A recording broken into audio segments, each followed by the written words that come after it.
Folks, welcome back. You know, sometimes this hobby just kind of makes you laugh. And what I'm talking about is good old Twilight Masquerade. Now, this set wasn't released too long ago, so I'm sure most of all you remember this.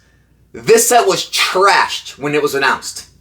When it was announced, and when they started to leak the cards that were in this set and the set makeup, everyone trashed it. And I know there's going to be some of you in the comments section that say, I never trashed it, I was standing on the shining hill for Twilight Masquerade. No, you weren't. Everyone throughout the entire Discord groups, Instagram, YouTube videos was down on this set. You can't create a set with a bunch of masks in it. Greninja isn't strong enough to carry a set alone. Heck, the IRs in this set are better than the SIRs. No one's even going to want those. And Twilight Masquerade came, and it was released like any other set. Sold pretty well. People were excited to see something new. They were excited for the freshness, but people were very down on it. They were saying, I'm going to skip this set. No reason to invest in it. I'm going to save my money for the next one. Or I'm going to put my money back in, something else. And Twilight Masquerade has now exceeded all expectations.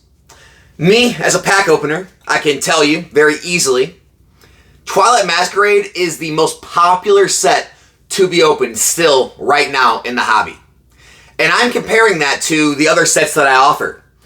151, Paldean Fates, Paldea Evolved, Crown Zenith. Take your pick. Twilight Masquerade is the most asked for and the most packs opened every single one of my streams to this day. Not only that, when I have pack battles, I usually offer 7 sets in a pack battles. Last time I offered Temporal Forces, Paradox Rift, Paldea Evolved, 151, Paldean Fates, Silver Tempest. Other sets I've had were Lost Origin, Brilliant Stars. Take your pick. Twilight Masquerade is usually always the first set sold out in those pack battles. Now, obviously, we have the Greninja going to the absolute moon. It's already being compared to the Umbreon VMAX, the Moonbreon, which I don't think it's that, but it's the first card that's really kind of propelled itself into those multiple hundreds in Scarlet and Violet era, and it's the first card that has that god tier rarity hit rate that we've been so desperately longing for since Sword and Shield ended. And all the people who thought Greninja couldn't carry a set are now being reminded of back in the times of Ash's Greninja and how strong that card was and how it actually outperformed the Charizards of that time in the same time frames. And now we're seeing the same thing happen in Twilight Masquerade, and now people are starting to rethink everything, like, oh, maybe Greninja is strong enough, right? And of course, some of the IRs are doing really well as well, and some of the waifus in the set are doing well as some of the other SIRs have some popularity to them. But realistically, everyone is opening Twilight Masquerade to chase the Greninja the same way people are opening Paldea Evolved to chase the Magikarp. And it's just a good lesson in the hobby of why it's so hard to be a set picker, right? All the people who look back and they say, oh, I would just went all in on Evolving Skies. And sure, it did kind of look obvious then too. And obviously, hindsight's 20/20. And, there may be sets in the Scarlet Violet era that are obvious and you may be able to put all your money in them and do well. I'm not saying you can't. But it's very hard to be a set picker in Pokemon. I don't think anyone could have told you, even myself, that Twilight Masquerade would do it as well as it is. It's basically sold out everywhere. All right? I've put feelers out on Facebook groups. I've asked for it in Discord groups. I've talked to others, that I know that have connections, right? And all I'm hearing is sold out everywhere. Sold out. No one's got it. Anyone that does have it wants 600 plus for the case already, which is crazy for this new of a set. I can still find every other case. I can find Temporal, Paradox, Obsidian, Scarlet Violet base, all for under 600. Paldea Evolved being the only exception because, well, we all know the story of Paldea Evolved. I knew that set was going to be strong. I called it way before it happened, and now here we are. But never thought it would be like this with Twilight Masquerade. I can order it from distribution, as you guys know. I'm part of Eli's distribution program. But even from distribution, it's $577 and some change per case right now. And that's before the distro per case fee. That's before shipping to me. So basically it's going to cost me $600-ish a case to get Twilight Masquerade if I want it right now.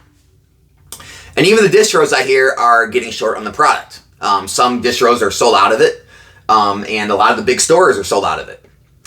And this just brings us to the point where we have to stop trying to look ahead to the future. We have to stop looking at these leaks, these card lists, and then already making these preconceived, decisions on what we see before it's even released, before we see how any of the market reacts to it, and think we have this whole hobby figured out, right? I've said it a million times, and I'm going to say it a million more, right? This whole investing space, right, where you get all the calculators and do all the spreadsheets, we are not the hobby. We're not the hobby. We're never going to be the hobby. And anyone who thinks they're smart enough to outsmart the market, you're just wrong, right? The collectors, the casual hobbyist, they're the hobby. Them, right? That's the majority of the hobby. The people who actually just want to open the packs and collect the cards for the freaking fun of it. Because, by the way, it's a hobby, right? It's a hobby where you spend money for entertainment. Right? This isn't an investment for most people.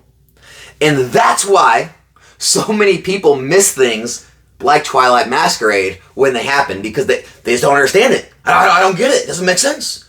They print tons of this stuff, right? All the same stuff you always hear. What you have to realize is we don't make the rules.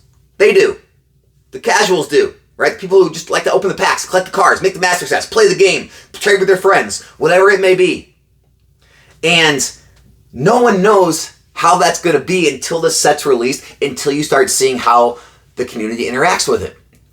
And it's not that Twilight Masquerade was short printed. It wasn't, right? Yeah, I have the numbers from Eli. It wasn't short printed. You could have got as much of that as you could have Temporal and Paradox and so on, right? So it's not that there's less of it out there, okay? It's not that, there's anything nefarious going on behind the scenes, like the distros are playing some kind of game, or all the stores and people are holding on to it, investing heavily now. Nothing like that. It's just being opened more. The Greninja's being chased more, and it's more popular than the other sets have been at release, right? It just is what it is. Look, Temporal Forces did very well at release, the same way as Twilight did. But Temporal Forces fizzled out way faster than Twilight Masquerade did, and same can be said for Paradox and Obsidian and so on, right? We haven't seen anything have a resurgence, really, since Paldea Evolved did. And so, going forward, right, how does all this kind of play into the future? I really urge everyone to slam on the brakes and don't try to judge every set before it's released, right? Don't try to look at the top few cards or look at the leaks and say, oh yeah, I'm skipping that one, or oh, I'm going all in on this one, because guess what? You could be wrong, right? You could be wrong thinking one set's amazing. You could be wrong thinking one set's trash, right? We have no idea how all this is going to play out. I'm sure looking back at all the Sword and Shield sets, sure, you probably could have picked Evolving Skies, but I don't know if anyone else would have picked Fusion Strike to be the second most valuable of all of the alt art sets. Maybe some of you might have, right? Not everyone, right? I'm sure a lot of you couldn't have said that Chilling Reign was going to be more valuable than Lost Origin or Brilliant Stars, could you? Right? No Trainer Gallery.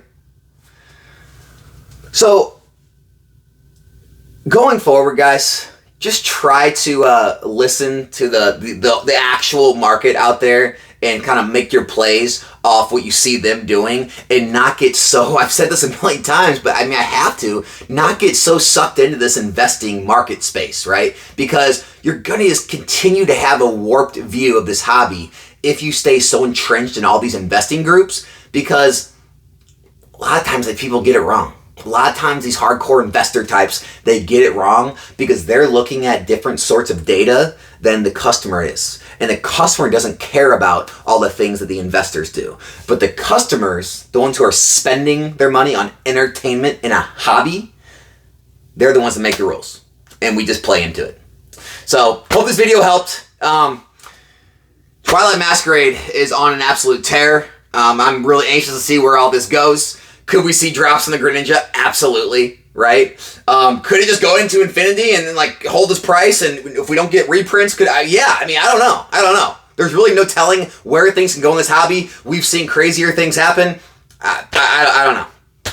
My name's Alex, Nostalgianomics. Subscribe to the channel if you're not yet. Be back here in a new video soon. I'm out.